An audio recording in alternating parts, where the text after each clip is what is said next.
No one ever told Toby to stop tapping, mostly because no one ever noticed he was doing it.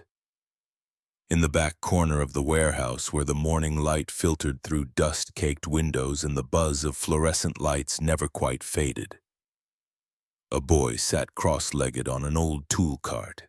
His fingers moved with soft precision, tap, tap, pause, tap on the scratched metal surface. To anyone else, it was just fidgeting. But to Toby, it was a kind of language, a private rhythm he used to understand the way the world moved. Russell came in 5 minutes late again. His boots scraped the concrete, heavy and slow. The security badge clipped to his chest was faded and bent, the kind no one asked to see anymore. His back hurt, his hands were raw, and his eyes, even at this hour, carried the weight of too many silent nights. He spotted Toby immediately, still there, still tapping, still wearing that oversized hoodie with the sleeves pulled down past the fingertips like a shield. "Hey," Russell grunted, not unkindly. "Got something for you." Toby didn't look up, but he stopped tapping. Russell reached into his canvas duffel and pulled out a small metal box, dented on one side and sealed shut with duct tape. He handed it over without ceremony.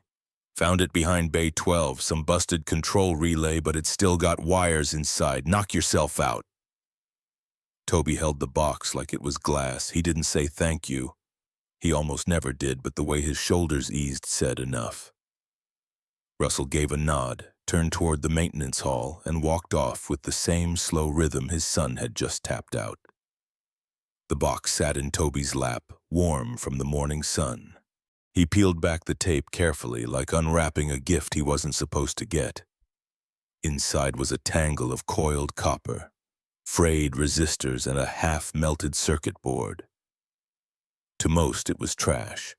To Toby, it was a map. He studied the board with narrowed eyes, turning it slowly, tilting it toward the light as if trying to read a secret hidden in the solder joints.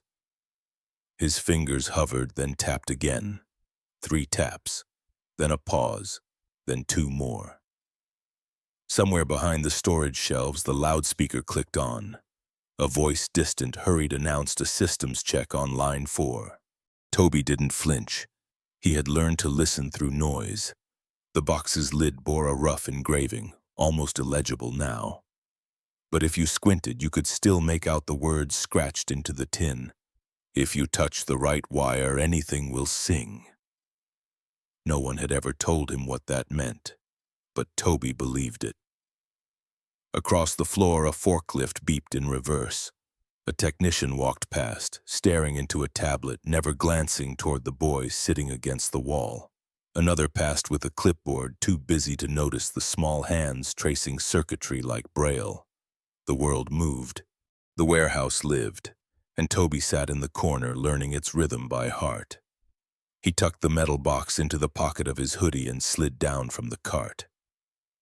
The concrete was cold against the soles of his sneakers.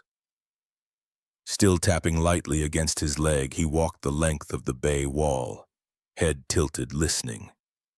Each junction box had its own hum, each server panel a pitch. To him, the machines didn't just make noise, they whispered, and this morning one of them was whispering wrong. Toby stopped by an old electrical sub-panel tucked behind crates. Its usual buzz had changed higher, almost nervous.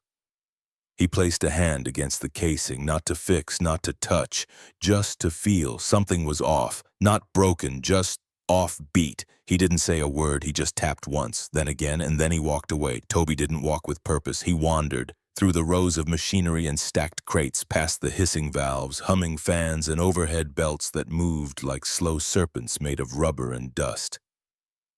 The warehouse was alive, just not in a way most people noticed. But Toby noticed everything. The low hum of the air compressor in Section C had dipped by half a tone. Someone had over-lubricated the gear drive near the east entrance. He could hear the drag in the motor's breath. And the control board by the dispatch door? It was jittering, flickering in a way that said it was thinking too hard. He moved like a shadow, slipping between pallets and catwalks, never touching anything, never speaking. His eyes weren't what he used to understand the world. It was his ears and his hands. Every few steps, Toby would pause and tap his leg. Tap, tap, pause, tap. Like checking the rhythm against what he was hearing. Like tuning an instrument no one else believed existed. No one asked why a child was walking around the warehouse alone. They assumed his dad was nearby, and that was enough. Besides, Toby had become a fixture, a part of the background, harmless, forgettable, and that was exactly how he liked it. As he turned into the far corridor near the old generator room, his steps slowed. This part of the building always felt older, not just in smell or light, but in memory. The machines here had been around longer than most of the employees. Their sounds were etched into Toby's mind like the grooves of an old record. But today something was different. He reached the end of the hallway where a tall steel panel stood bolted to the wall. Faded yellow tape warned of high voltage, but the panel hadn't been opened in months, maybe longer. Toby placed his palm flat against the surface. It was warm, too warm. He leaned in, ear just inches from the metal. The hum wasn't steady. It pulsed, 3 short bursts, then silence, then 2 longer ones. He pulled back, frowning slightly. That wasn't a motor. That was a pattern, not something accidental, something trying to be heard. Toby didn't touch the wires. He didn't open the panel, but he did what he always did when something didn't feel right. He started to tap, softly, slowly, mimicking the pulses he heard. 3 short, pause, 2 long. The panel buzzed again, then stuttered, then fell silent. Toby tilted his head. Whatever was happening, it wasn't random, it was structured. Wrong, but structured. He reached into his hoodie and pulled out a small notepad, pages bent and smudged with graphite. He drew 5 boxes, then began to shade them in according to what he'd heard. The result looked like nothing at all. Unless you understood rhythm. Unless you understood echoes. He tapped his pencil against the page. Then far across the warehouse, a siren chirped. Not loud, just one sharp tone like a warning someone had forgotten to finish. Toby turned toward the sound, heart calm, expression still. The machines weren't failing. They were responding to something they didn't trust. He looked back at the steel panel, at the smudged yellow tape, and for the first time that morning, Toby whispered to himself, "It's sending something back." He didn't know what it meant yet, but he knew one thing for sure, that sound didn't belong. The factory floor had been humming. For weeks, the buzz of preparation had built toward this moment. The first live prototype test of the Vireo X, the company's flagship electric hauler. A machine meant to move mountains quietly. The loading crew had been briefed. Engineers stood by at every checkpoint. Executives from regional offices had flown in the night before. Even the cafeteria had switched to real coffee. Everything was ready, until it wasn't. At exactly 8:42 a.m., mid-sequence, just as the hauler's onboard diagnostics began syncing with the central server, the entire line went still. No crash, no sparks, just nothing. One moment the arms were pivoting, cables adjusting, sensors blinking in rhythmic agreement. The next silence. Then came the sound no one wanted to hear. A slow rising whine from the status monitors. Red everywhere. "System halt!" someone muttered. A klaxon light blinked once above Bay 6, then another above Bay 9. The lights didn't flash in rhythm, they staggered, unsynced, like the factory itself was confused. Within seconds, the overhead displays flickered to black. The long conveyor belt at the heart of the line groaned once, tried to restart, then stopped again with a soft mechanical exhale. An engineer near the diagnostics booth tapped frantically at his screen. "I've lost ping to the primary control node," he said. "Backup interface isn't responding."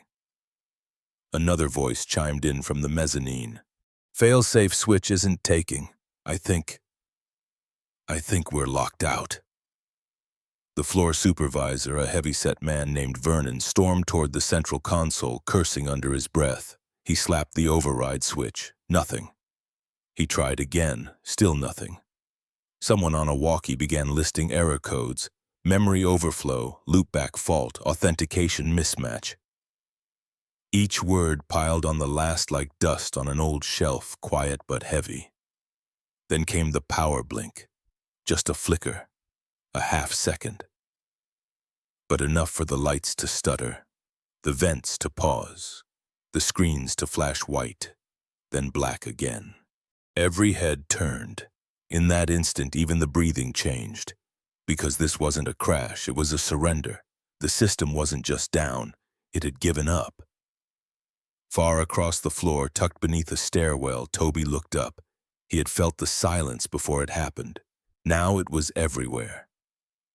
His fingers tapped once against the side of his leg, not from nerves, from recognition. The sound in the wall panel earlier, it hadn't been broken. It had been practicing, preparing. Toby stood slowly. He didn't run, didn't call out. He just watched the men and women in bright vests and pressed slacks scramble across the floor like they'd lost something they didn't know how to name. Inside him, the rhythm continued. And somewhere deep in the belly of the building, a loop had closed itself shut. The sound of rotors came before the shadow. A sleek black helicopter dipped low over the desert hills, then hovered, steady as a held breath, above the landing pad outside the plant. Grace Weller stepped out wearing charcoal gray slacks, dark glasses, and no expression. Her shoes crunched the gravel with purpose. Behind her, 2 assistants scrambled to keep up, clutching tablets and breathless excuses. She didn't break stride. Inside the control hub, the lights had been stabilized but not fixed. The main server display was frozen on a diagnostic screen no one could bypass. Carlos stood by the center console, arms crossed, lips pressed thin. He had been with the company since the beginning. Back when the plant was still a blueprint. Back when people believed electric haulers were just a dream whispered in conference rooms. And yet, in this moment, he had no answers. Grace entered the room like cold air slipping through a cracked door. "Tell me," she said simply. Carlos gestured to the wall of static. "We lost core sync during the prototype's handshake. Every backup route failed. Firewall responded like it was under attack, but logs show no breach. I've never seen anything like it." She didn't blink. "Is it a virus?" "No. We've triple scanned. It's cleaner than anything I've seen. Like the system chose to shut down." An assistant chimed in from behind her. "We can remote in from HQ, reset architecture, wipe to base firmware." Carlos shook his head. "That'll brick the whole thing. Every safety layer was designed to prevent blind overwrites. If we force it, we won't just lose data, we'll lose the system's trust. And if this was triggered internally, we'd be handing the keys to whatever set it off." Grace removed her sunglasses. Her eyes were sharp, not angry, just measuring. "So you're saying our system is, what, pouting?" Carlos didn't smile. "I'm saying it's scared." She looked at him for a long second, then turned. "Shut it down. All lines, no one touches anything until we know what we're dealing with." "Yes, ma'am," someone answered behind her. Carlos opened his mouth, paused, then nodded.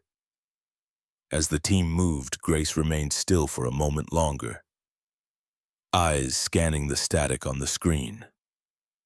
Not like she was reading it, like she was listening to it. Then she walked out, her coat catching on the wind like a flag with no country. Beneath the glass-walled control center, tucked behind a stack of unused display pallets, Toby sat curled against the cool cement wall, knees pulled to his chest.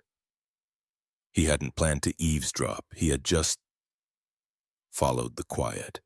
From the moment the machines had stopped, the building had taken on a new rhythm, like a heart with a skipped beat.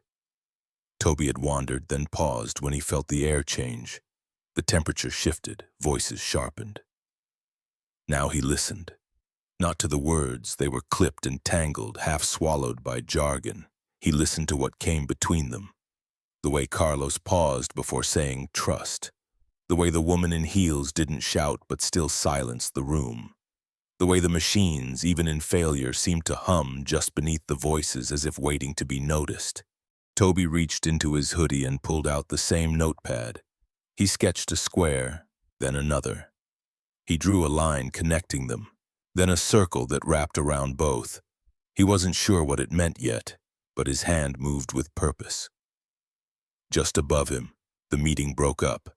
Footsteps scattered, orders barked, but no one looked down. No one ever did. The meeting had ended, but the silence it left behind stayed thick in the air. People moved quickly now, faster than before, but not with confidence. It was the speed of uncertainty, of trying to look like something useful was being done. Toby slipped out from behind the pallets, his shoes making no sound on the polished concrete. He kept to the edge of the shadows, head low, hands in his hoodie pocket. Inside, the small metal box rattled slightly against the spiral notebook. He found a quiet spot near the break room, beside an old vending machine that hadn't worked in years.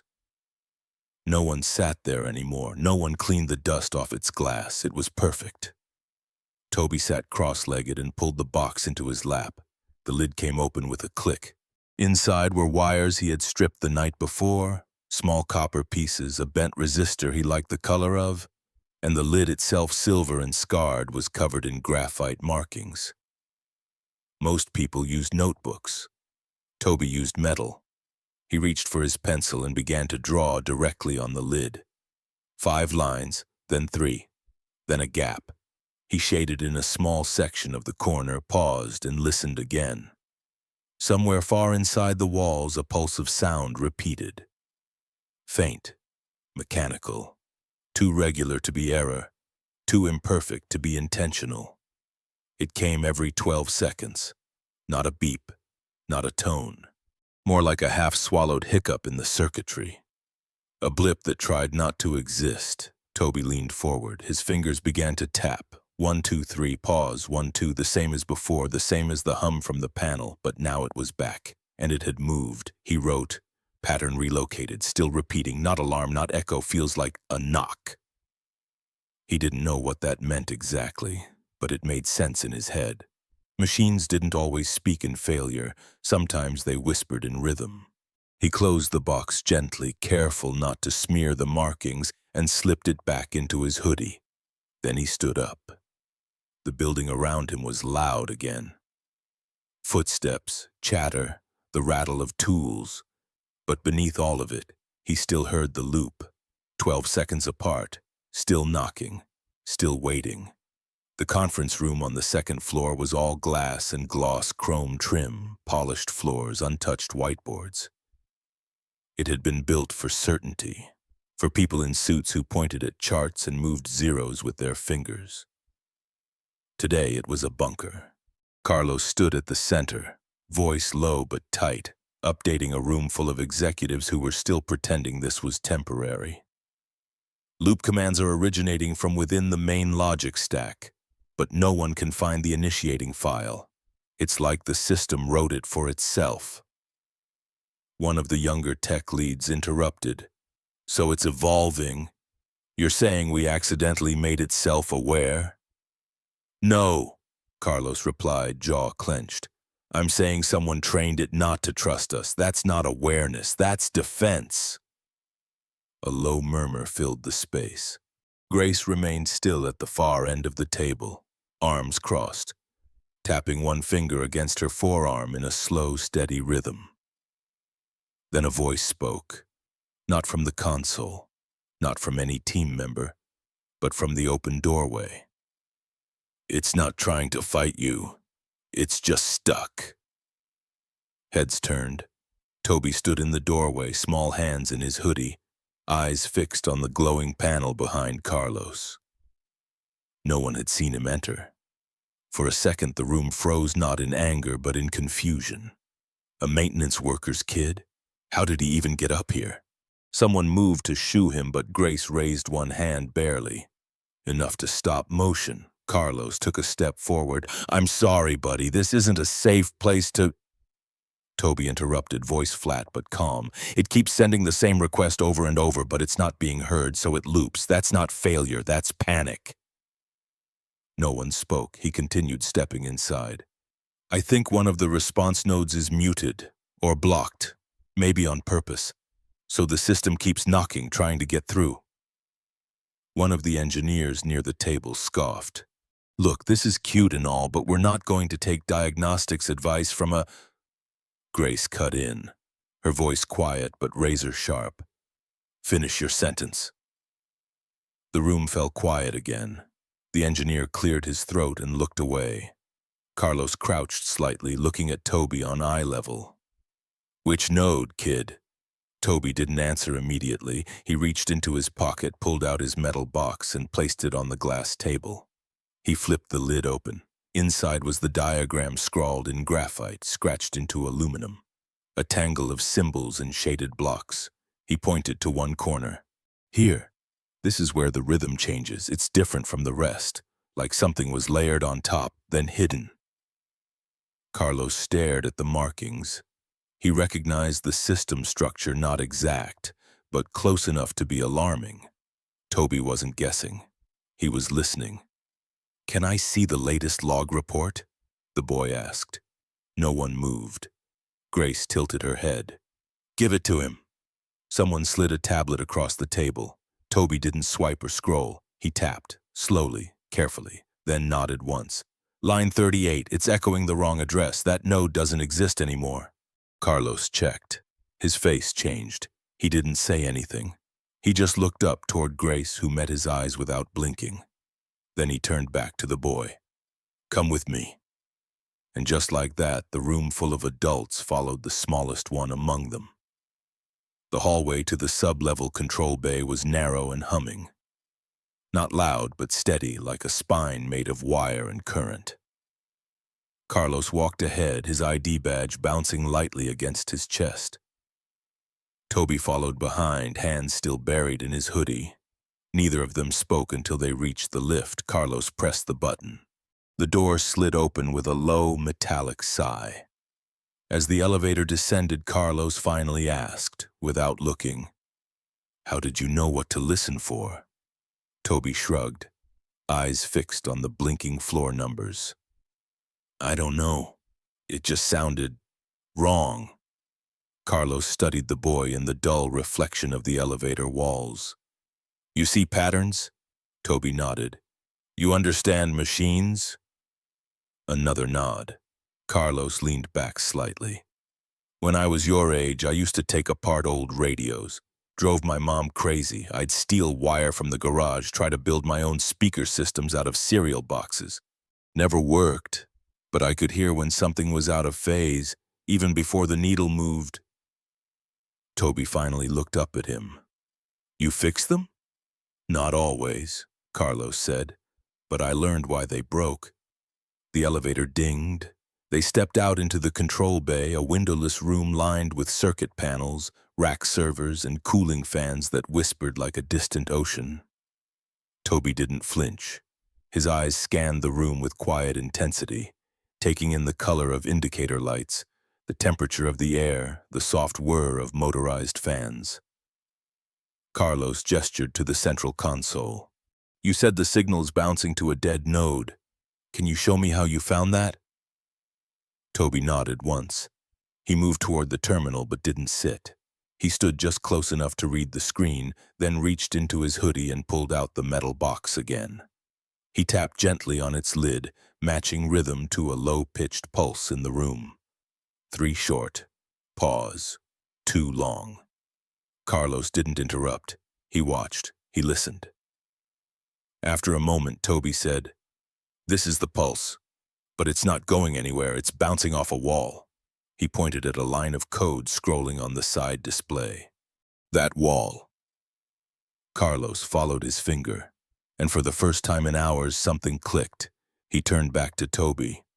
You're saying the system isn't just looping for no reason? Toby shook his head.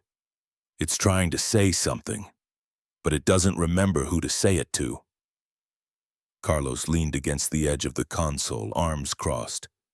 That's a strange kind of problem. he said. Toby's voice was soft. Not if you've ever been ignored. The room went quiet again except for the machines, still humming, still waiting. The auxiliary systems bay wasn't meant for visitors.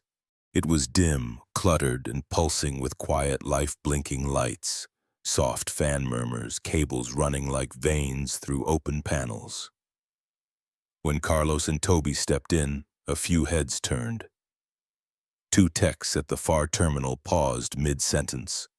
One of them, Elise, the server specialist, arched an eyebrow but said nothing. Carlos gave a short nod. "We're doing a trace, let the kid work." No one laughed, not this time.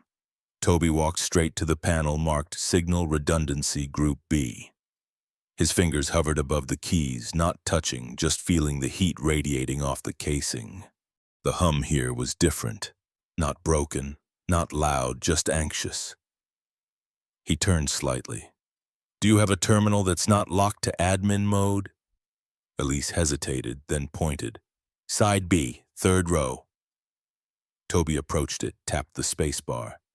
A welcome screen blinked to life.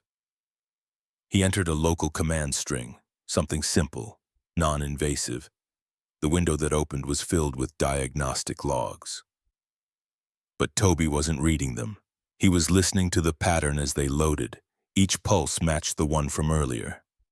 But now, they came with trace IDs, repeating, always returning to the same dead node. "Loop confirmed," Elise muttered, reading over his shoulder. "We knew that."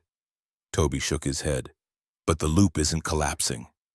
"What do you mean?" He pointed at the jitter in the logs. "It's evolving." Carlos moved in closer. "Like it's looking for a way out?"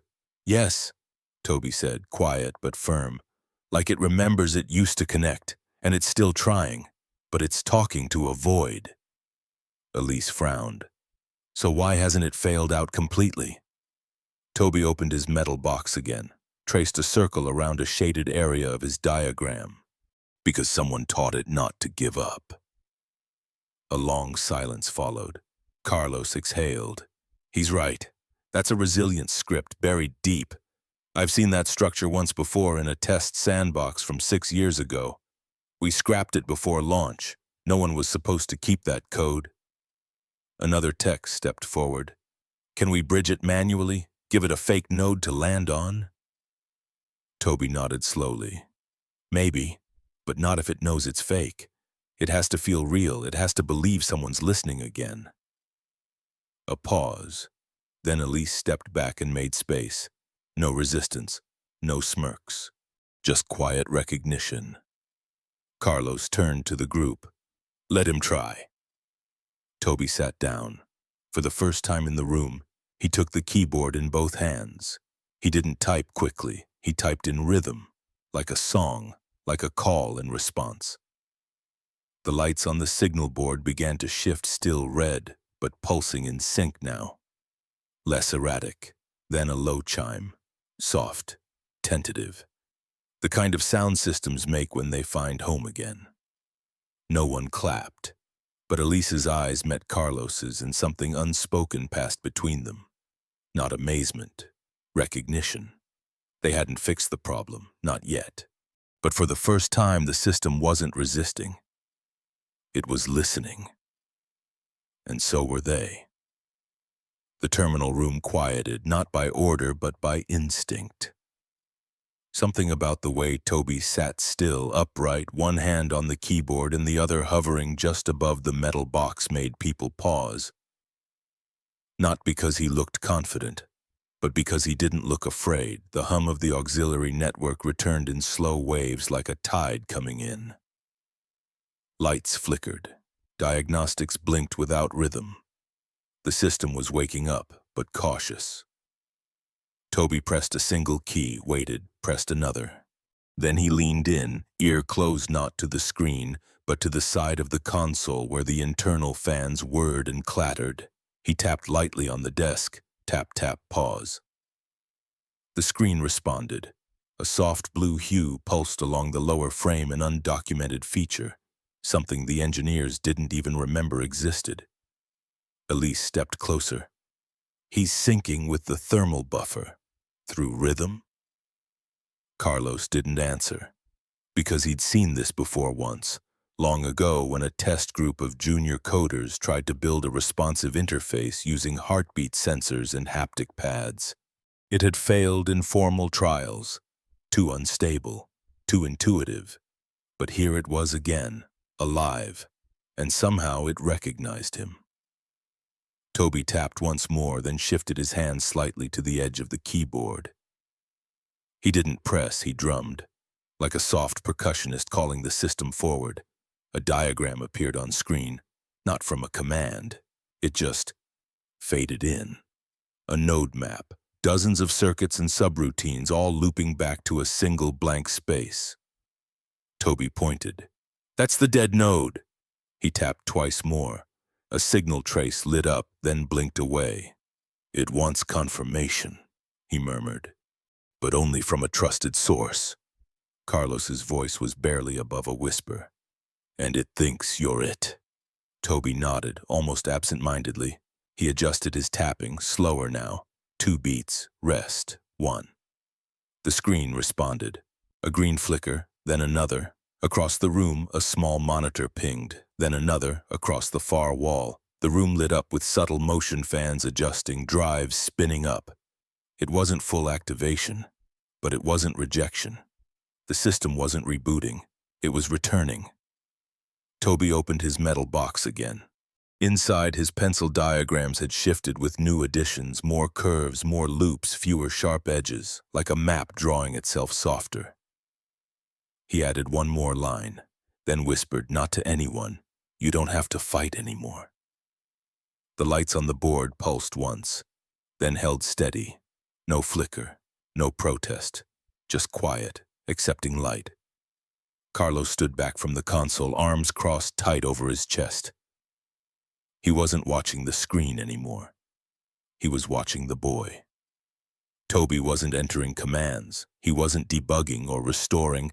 He was coaxing, and the system was responding like an animal that had been hurt too many times. Not broken, just wary. Elise leaned toward Carlos. We've tried a dozen reboots this week. Not once did it respond like this. Carlos didn't nod, didn't speak. His thoughts were already elsewhere. He stepped slowly toward the back terminal, the one connected to the long memory logs, deep storage entries that rarely got touched. He typed in an access string. The screen flashed once, then loaded old boot data. Timestamps stretched back 6 years, names he hadn't seen in ages. Update events, patches, internal flag requests. One of them caught his eye. Manual override denied, reason code 0xstay. He frowned. That wasn't standard. He opened the log. Inside, a note buried deep in the metadata. Do not wipe memory unless critical breach. System contains adaptive alignment. If trust loop is interrupted, system will self-isolate. Carlos stared. This wasn't an error. This was a warning. He scrolled further, found references to pilot interface T4 quiet node, the prototype, the one that had been pulled from testing after upper management deemed it too unpredictable. Because it listened too well, because it refused commands if it didn't trust the source. They hadn't just built a smart system, they'd built a cautious one. Carlos turned slowly to face the others. It's not crashing, he said aloud. The room stilled. It's not confused. It's not corrupted. Toby looked up. Carlos held up the terminal, eyes sweeping the group. This system remembers what happened before. It remembers being forced to accept patches without context, being overwritten, ignored. He pointed to the pulsing green node on the map. It's not a bug. It's a defense. It shuts down when it doesn't feel safe. Someone near the back muttered, You're saying it has feelings now? Carlos shook his head.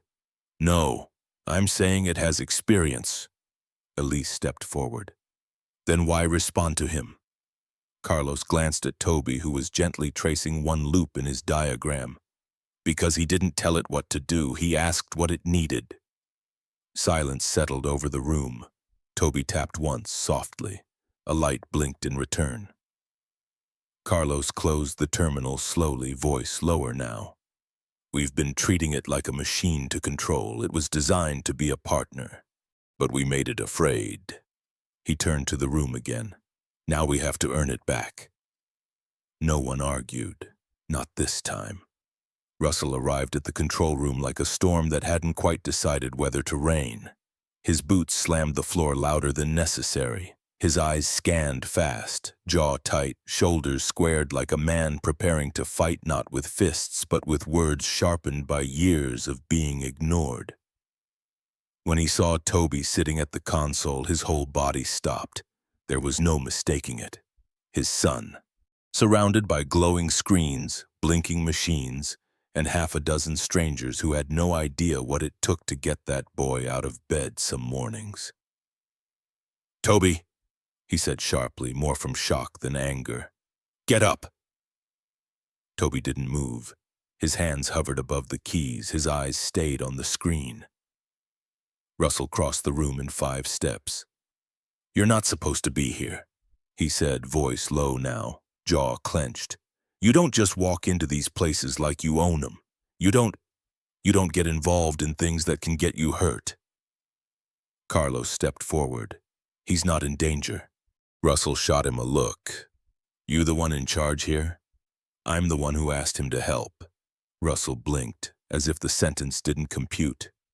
"You what?" Carlos nodded slowly. "Your kid saw something we didn't. He heard a pattern that we missed. He's the only reason the system isn't locked out right now." "That's not his job," Russell snapped. "He's a child." Toby's voice came, soft but steady. "I'm not guessing, Dad."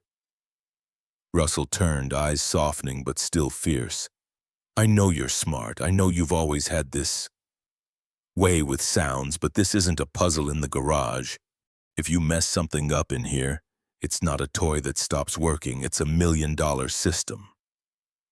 Toby stood, not defiantly, not dramatically, just stood and said, "I didn't break it. I listened when it broke itself." That hung in the air. Carlos stepped closer to Russell. His voice dropped. "I understand why you're here. I'd be the same if it were my kid, but he didn't sneak in. He followed the rhythm. He followed intuition. And I trust that right now more than any degree on this floor." Russell looked at him hard. "He's just a kid." Carlos held his gaze. "And maybe that's why the system let him in. No agenda, no ego, just curiosity." Behind them, the lights on the node map pulsed again, this time in a new color. Toby turned slightly toward the panel, eyes wide but calm. "It's responding," he whispered. "It's showing me where the old bridge used to be." Elise leaned over his shoulder. "There's a ghost node lighting up. That shouldn't be possible." Carlos gave a small nod, not taking his eyes off Russell. "Let him keep going." Russell stared at his son, the same boy who used to cry when his toy train lost power, the same boy who didn't speak for nearly a year after his mom died, the same boy who found comfort in the hum of the fridge, the click of the ceiling fan, the drip of the bathroom sink. Because they never interrupted, never judged, he let out a breath, slow, and stepped back. "You stay with him," he said to Carlos. "If anything feels wrong, you pull him out. You don't wait for someone to tell you." "I will." Russell gave his son one last look. "You okay?" Toby nodded. "I'm where I'm supposed to be." It was the first time he'd said that in years, and Russell didn't answer. But his hand, rough and calloused, reached out and rested gently on Toby's shoulder. Just long enough to say, "I see you now." Then he turned and walked out, the door closed softly behind him. No slam, no storm, just quiet. The screen in front of Toby glowed soft green. No alarms, no failures, just lines. lines of code stretching like a trail across the screen older than the system's last major update. Some of it wasn't even in use anymore, buried under patches masked by version logs, but it was still there. Carlos stood beside him, watching closely while Elise mirrored the data onto a secondary monitor. Toby leaned forward, his face barely inches from the screen, eyes darting through strings like they were lyrics he'd heard before in another room, another time. Then he stopped. His hand froze midair. "There," he said softly, "line 6-7. A single conditional flag, almost invisible, labeled only if node silence equals true, then route to internal hold." Carlos squinted. "That's not standard failover logic." Toby shook his head. "It's not a shutdown command, it's a shelter." Elise looked up. "A what?" Toby tapped the screen gently, like coaxing a whisper out of glass. "It doesn't kill the node. It tucks it away, protects it from false overrides." Carlos muttered, "A safety cave." Toby nodded. Someone had built this machine with the ability to hide itself, to retreat, not collapse. Carlos pulled up the Git metadata attached to the line. The author tag read, "User Halt 33. Date 7 years ago. Comment, if they ever force it too fast, give it a place to breathe." A long silence filled the room. Carlos leaned back slowly. "That tag's not in our records anymore. This was stripped from release builds." Elise frowned. "So who put it in?" Carlos shook his head. "Someone who didn't trust the top-down architecture. Someone who knew what happens when people push a system to comply before it's ready." Toby's voice was barely above a whisper. "They didn't give it fear, they gave it time." The code wasn't paranoid, it wasn't malfunctioning. It was protecting itself because someone once taught it how. Toby scrolled further. Another block opened, encrypted but not locked. A soft shell of logic nested inside. Wait until the pattern returns. Then re-engage loop recognition. Only when safe. Carlos stared at the line, then at Toby. "You are the pattern, that's what it was waiting for." Toby looked confused. Carlos explained, "You're not just good at hearing things, you move like it does, you speak in rhythm. That's not random, it's a match." Toby whispered, "So, I'm not fixing it." Carlos nodded. "You're reminding it." In the corner, one of the background terminals chimed. Not an alert, just a soft tone, steady, warm, the kind machines make when they're ready to come back. The system was surfacing, slowly, cautiously. But it wasn't scared anymore. It remembered someone had left a light on for it. And now, someone had answered. Carlos stood in front of the archival console, shoulders hunched, eyes sharp. Behind him, the others worked quietly. No alarms, no crashes. The system was stable now. Quiet, not because it was silenced, but because it had stopped resisting. And yet, Carlos's fingers kept moving, digging, searching. He typed in access requests to personnel logs, internal commit histories, system-level comments from builds never meant to see daylight. There it was again. Halt 33, attached to 8 different early commits, none officially registered. All buried, all marked with the same strange language. Let it breathe. Only listen to rhythm. Silence is not the same as failure. Carlos stared at the screen. He remembered that language, not technical, almost poetic, like someone writing to a living thing, not a machine. He ran a backtrace through old engineer accounts, looking for any user alias linked to Halt 33. One hit, Eleanor Breen. He hadn't heard that name in nearly 7 years. She was part of the original architecture team. A quiet, brilliant systems thinker, she didn't shout, didn't argue, but when she coded, people listened. Until the day she didn't come back. Burnout, they said, or disagreement with leadership. The story blurred over time. Carlos stared at the screen. She hadn't left in anger. She'd left something behind, a protection, a warning, a whisper in the system. Grace stood just outside the glass room, arms crossed, watching Carlos through the pane. She didn't interrupt, didn't speak, but her eyes were narrowing. She had seen this before when someone realized the thing they built had evolved in ways they hadn't planned. When control slipped through fingers, not in disaster, but in quiet defiance. She stepped inside. Carlos didn't turn around, he just said, "You remember Eleanor?" Grace exhaled through her nose. "Only vaguely. She left before I took full oversight." Carlos tapped the screen. "She didn't just build system logic, she hid fallback layers, defensive loops, all of it wrapped in soft code tied to rhythm, not instruction." Grace approached slowly, eyes scanning the lines of text. "Why wasn't this flagged in audits?" Carlos shrugged. "Because no one looks for intention. They look for failure." Grace stared harder. "What was she trying to protect?" Carlos turned. His voice was steady. "Not the machine." A long pause. Then Grace's voice dropped. "She was protecting the right to be misunderstood." Carlos didn't answer. He didn't have to. Out in the hallway, Toby sat against the wall, box in his lap. He wasn't looking at code anymore. He was sketching. Not diagrams, not logic, just lines, waves, curves, a ripple, something Eleanor might have drawn once. Something that felt like memory. And somewhere in the machine, the rhythm stayed steady, alive, and listening. Grace stood alone on the rooftop terrace above the west wing. The factory below was quieter now. Not silent, but calm. No alarms, no forced restarts, just machines in idle like breathing in a deeper sleep. She leaned both hands on the rusted railing, eyes tracing the horizon.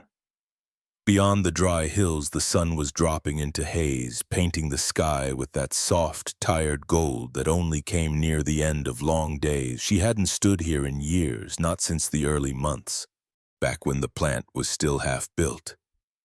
Back when Eleanor still left coffee mugs beside terminals and scribbled notes in the margins of real paper. Grace closed her eyes. She remembered one afternoon, clear, hot, quiet. She'd come up here to review logistics. Eleanor had followed, uninvited, carrying a notebook that looked older than it should have.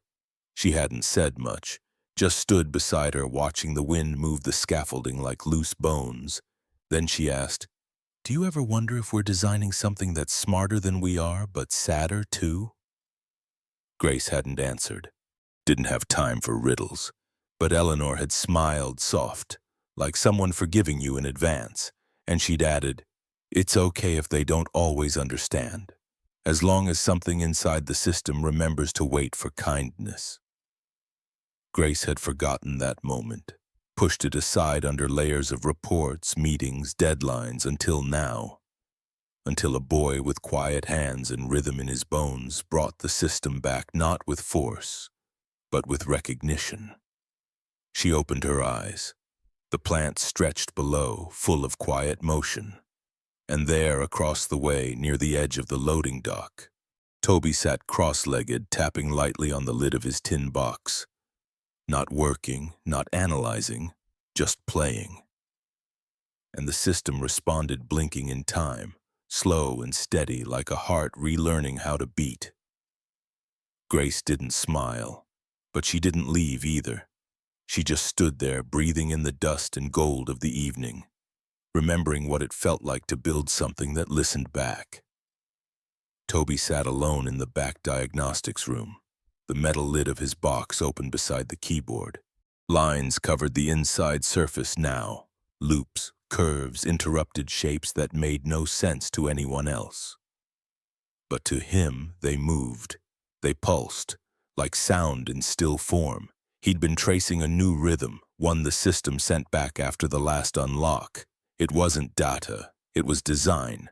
He tapped the same 3-beat pattern, paused, then tapped again, and the terminal responded. Not with text, but with an image. It unfolded slowly across the screen.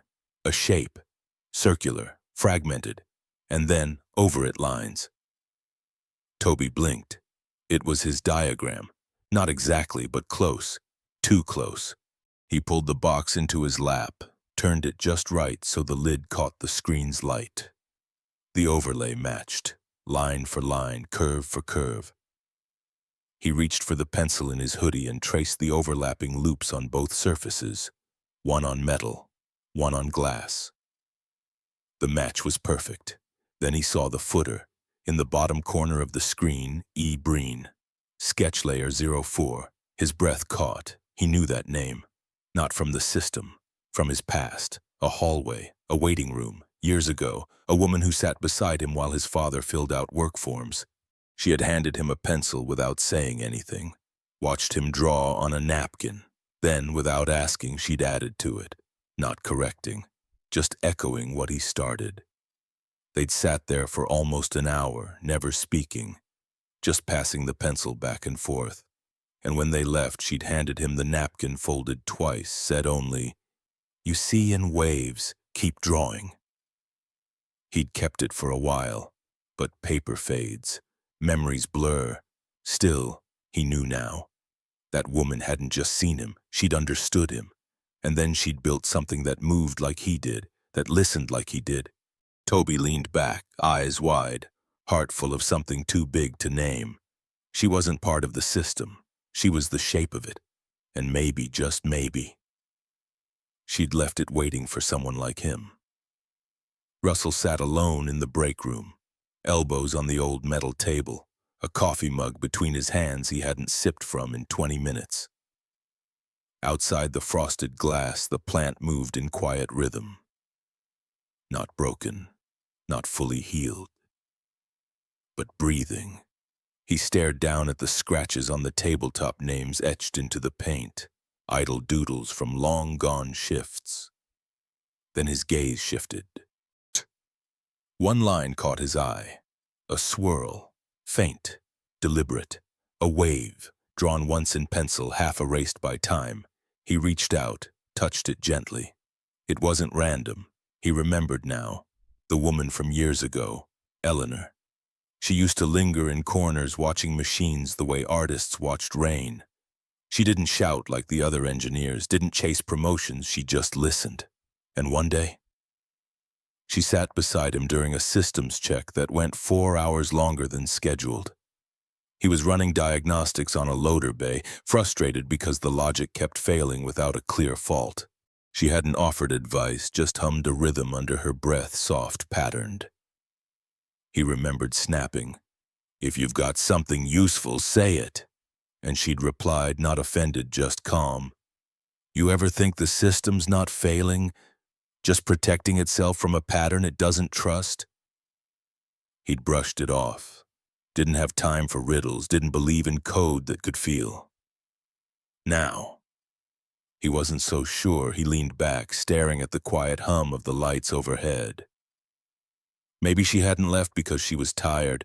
Maybe she left because no one would listen, and maybe that napkin Toby used to carry around when he was little, the one with the strange loops and mirrored shapes, the one he found once folded under Toby's pillow and never understood. Maybe that wasn't Toby's first drawing. Maybe it was hers, a hand reaching forward, a signal passed on. Russell stood slowly, the chair creaking beneath him. He didn't finish the coffee, didn't need to. He walked out into the hallway, and for the first time he didn't go looking for problems to fix. He went looking for the pattern he missed. The hum in the diagnostics room had changed, not louder, not faster, just warmer. Carlos noticed it first. The air vents shifted tone. Fans settled into smoother rotations, like a song moving from verse into chorus. Toby sat at the control terminal, his box open beside him, the pencil marks on its lid smudged from fingertips and time. The overlay still glowed on the screen. The Eleanor sketch, merged with his diagram. He didn't need to study it anymore. He understood it. Not just the shapes, but the pauses, the silence between commands. Machines didn't fear instructions. They feared commands without context. Commands that came without rhythm. without trust. Toby adjusted the loop buffer manually, deleting one auto-response script and replacing it with a conditional delay. Wait, then match rhythm. Respond only if cadence is familiar. He tapped the key 3 times, paused, twice again, then once. The system lit green in return, not blinking, pulsing. Elise, watching from a few feet behind, leaned in. It's confirming handshake. Carlos's eyes widened. From a dormant node? No, Toby whispered. From the core. A soft chime rang out. Not an alert, not a warning, a tone of recognition. The system had completed its first full internal cycle without intervention. CPU temperature dropped 2 degrees. Thermal routing adjusted automatically. Sensor arrays blinked in sequence, then held steady. Toby typed a single line of code into the override shell. Are you ready? He waited. 10 seconds. Then across the screen a message appeared. Listening. Carlos exhaled hard, like someone who had been holding his breath for a week. That's it, he murmured. It's stabilizing on its own. The system isn't resisting anymore, it's engaging. Toby didn't smile, but his eyes softened. He reached into his hoodie and pulled out a tiny wire ring, just copper, bent by hand. Something he'd twisted months ago without knowing why. Now he placed it gently beside the terminal, like an offering, like a final note at the end of a song. Carlos turned to Elise. Record this sequence. Full log export, no edits. I want it all tracked. She nodded, already working, but her eyes flicked back to Toby. There was no fanfare, no applause. Just a boy who had aligned his breath with a machine, too scared to speak. And now, both were steady. Both were heard. Toby leaned back. The rhythm held, no more knocking in the dark, no more silent loops, just understanding. The factory floor was alive again. Not loud, not frantic, just moving. Conveyors hummed like verses in an old song. Motors spun without resistance. Sensor lights blinked in soft agreement, not warning. Grace stood near the perimeter wall, arms folded, her expression unreadable. But it was Russell Hands, still grease-marked from a habit he never let go, who lingered at the edge of the loading bay, watching Toby from a quiet distance. Carlos approached, holding 2 mugs of coffee. One he handed over wordlessly. Russell took it, didn't drink. For a moment neither spoke. They just watched the boy move between stations, box under one arm, fingers grazing the sides of metal casings as if checking for a pulse. Then Russell spoke, voice low, like a memory waking up. You know, I didn't even want the job at first. Carlos looked sideways. Russell didn't wait for a response. I came here because I needed something steady, something that wouldn't remind me too much of her. Carlos stayed still. Russell's gaze didn't leave Toby. She was smarter than both of us. Quieter, too. People always mistook that for fragility. Thought she couldn't hold her own in a room full of sharp men and dull egos. Carlos nodded once. Eleanor. Russell let out a tired breath. We weren't together, not like that, but we understood each other. She used to say, you fix with your hands, I fix with silence. He shook his head. I never figured out what she meant, not until... Toby. Carlos sipped his coffee, waited. Russell continued. She was the first person who ever saw him before he spoke, before we even knew what was missing. He'd sit beside her during late shifts. She didn't talk to him. She didn't try. She just handed him things. Wire, paper, sound chips. Let him figure out what he could hear that the rest of us couldn't. Carlos looked at the boy again. So she taught him. No, Russell said. She didn't teach him. She left space for him to remember. A long silence passed. Then, she gave me a napkin the week before she left, said, he's got a frequency of his own. Don't overwrite it trying to make him normal. His voice cracked slightly but never wavered. I didn't listen. I folded it up and forgot it in a drawer. Spent years trying to turn him into something quieter. Less strange, more like the world. Carlos didn't speak. He didn't need to. Russell's eyes stayed fixed on his son. But he's not broken, he said finally. He's the only part of me that ever carried her forward. Toby across the floor turned slightly, almost like he'd felt something. He didn't smile, didn't wave, just looked, and Russell nodded just once. A signal returned. Grace stood in the observation corridor above Subsystem B. From here, she could see everything. The mainframe screens, the technicians, and in the middle of it all, Toby. He wasn't at a keyboard anymore. He was crouched by a maintenance panel, a flashlight resting beside him, the tin box open to his left like a compass that didn't point north but toward understanding. Grace said nothing, didn't call down, didn't send instructions. She just watched. Toby moved gently, wires unhooked but never yanked. Circuit guards unscrewed with the care of someone who knew what static could ruin, and his ears, she noticed now, were always tilted slightly, toward the hum, toward the pulse in the wall. Most engineers relied on metrics, voltages, oscillation charts. But Toby. He listened like someone tuning a forgotten instrument. He leaned in, one palm resting on the edge of the casing. Then he hummed, low, soft, one note. The frequency shifted slightly. Not the system, the air. Inside the panel, a relay clicked. A dormant LED flickered. Toby reached for a single jumper wire and bridged two nodes, nothing radical. Just a reset to a memory trace. And the system answered, not with a code, not with a boot sequence, but with light, slow, rhythmic, like recognition. Grace exhaled almost silently. He wasn't debugging, he was dialoguing. She stepped back from the glass. This wasn't a one-time miracle. It was literacy. He could read machines like a second language. Not just what they were saying, but why they said it that way. And now the machine was replying. She glanced to her left where a clipboard hung near the door. A checklist from an old diagnostic cycle Eleanor had once run. At the bottom, scribbled in faded pencil, when it stops speaking code, ask what language it feels safe in. Grace looked back at the boy, at the pulse now synced to his breath. For the first time in her career, she didn't want to interrupt, didn't want to fix, just let it unfold. Whatever this was, it didn't belong in a file or a report or a patent. It belonged to them, the boy, the machine, the moment. So she turned slowly and walked away, silently, like someone leaving a prayer undisturbed.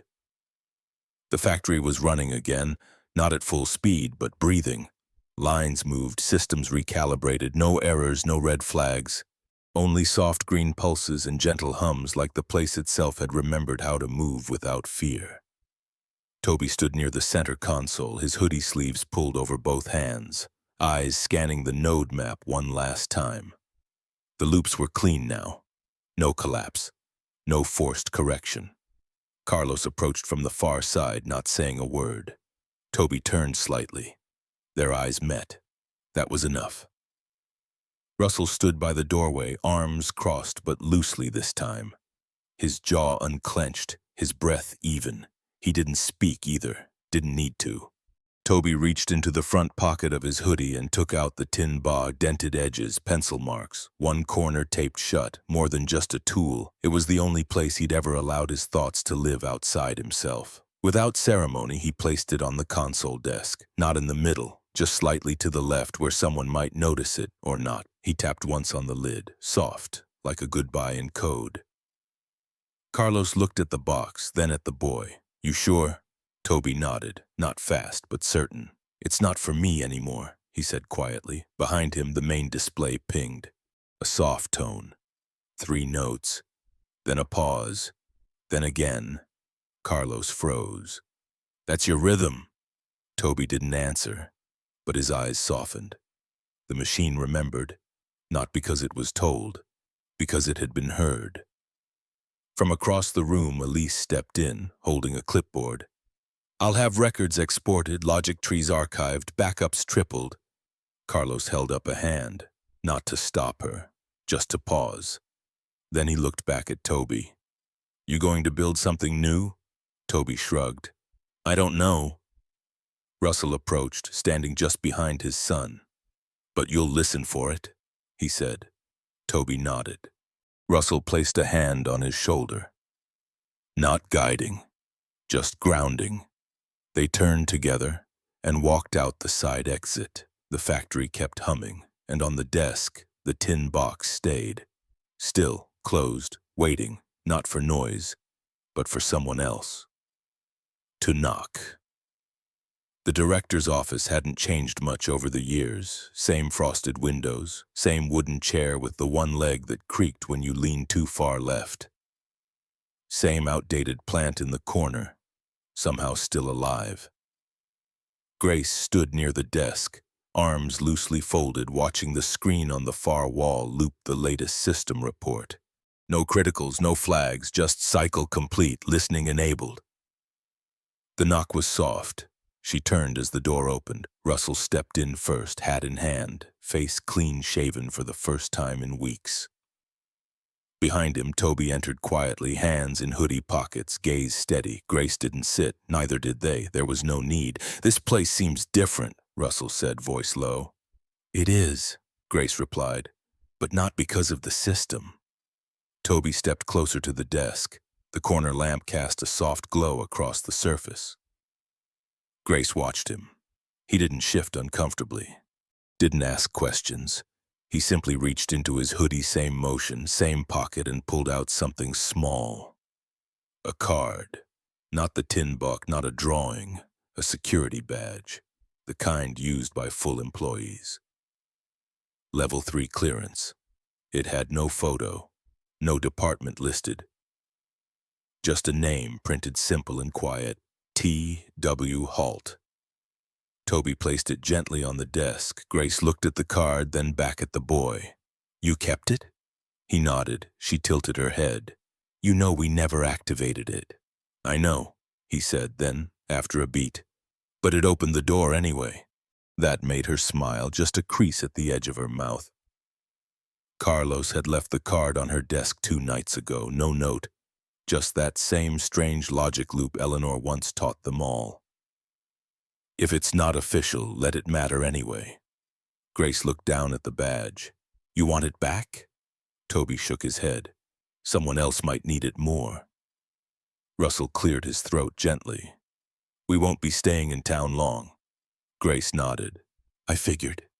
She stepped around the desk, handed Russell a folded sheet. "Final paperwork, clean sign-off.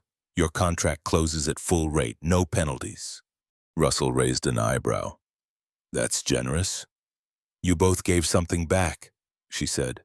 "I just signed the receipt." She looked at Toby, more closely now. Not like a director, not like a stranger, but like someone meeting a peer. "You didn't fix the system," she said softly. "You gave it back to itself." Toby didn't speak, but he held her gaze, and that was enough. Grace turned, placed the badge in a drawer, left it unlocked, then walked them to the door. As Russell reached for the handle, she added almost as an afterthought, "There's a light outside, just above the back gate. Been broken for years, never found the time to replace it." Russell nodded. "You want me to take a look before we go?" She hesitated, then smiled. "No, just wanted you to know it turned on last night." He paused, nodded once. And they left.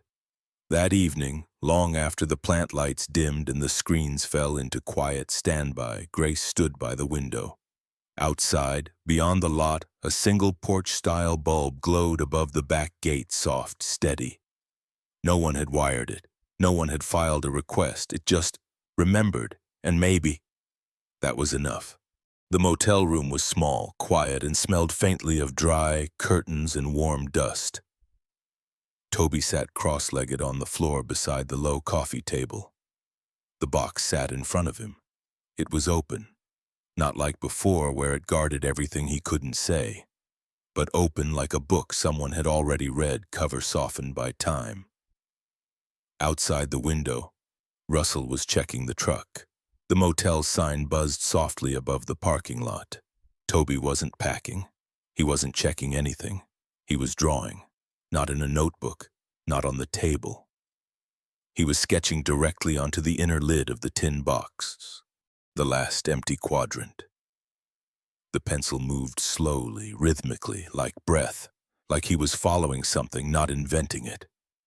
The lines curled, then broke, returned, then paused, formed a loop, not perfect, not symmetrical, but balanced.